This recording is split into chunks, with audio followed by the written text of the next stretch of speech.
La vaccination contre le Covid-19 et la réduction de la dette africaine sont à l'ordre du jour de la réunion entre l'Union européenne et l'Afrique. La rencontre mercredi en visioconférence a pour objectif de maintenir le dialogue après le report pour cause de pandémie du sommet prévu entre les chefs d'État et de gouvernement. Le rendez-vous en présentiel est pris pour l'année prochaine.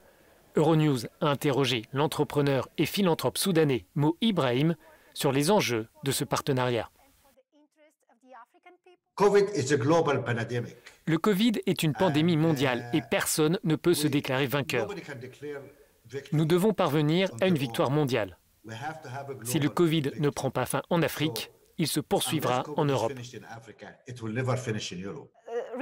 Concernant les effets socio-économiques de la pandémie en Afrique, quelles mesures financières européennes apporteraient la meilleure réponse?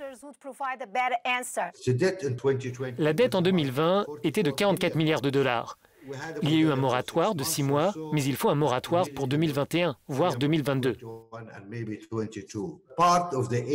Une partie de l'aide financière devrait être dirigée pour aider les investisseurs internationaux à gérer une partie des risques en matière d'investissement.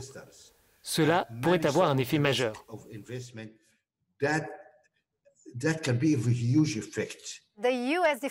L'Union européenne a fait du pacte vert et de son agenda numérique les piliers de sa relance et souhaite un partenariat avec l'Afrique dans ces domaines. Qu'attendez-vous? Il est important de développer l'énergie en Afrique. La moitié de la population n'a pas accès à l'électricité. On ne peut pas construire d'économie sans électricité. Vous ne pouvez pas avoir une société sûre sans électricité. Nous devons améliorer notre système éducatif et la façon dont nous formons les jeunes, car ils doivent être prêts pour les emplois du XXIe siècle.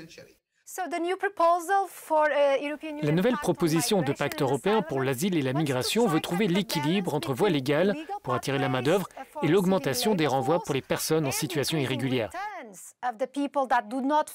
Est-ce que cela peut se faire dans le cadre des droits de l'homme et dans l'intérêt des Africains?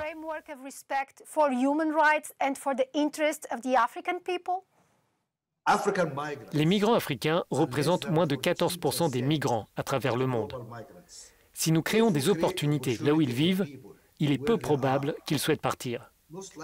Il est vraiment important de mettre fin au conflit. C'est pourquoi il est important que les leaders africains tiennent cette semaine cette conférence intitulée « Réduire les armes au silence ». Nous avons besoin de paix.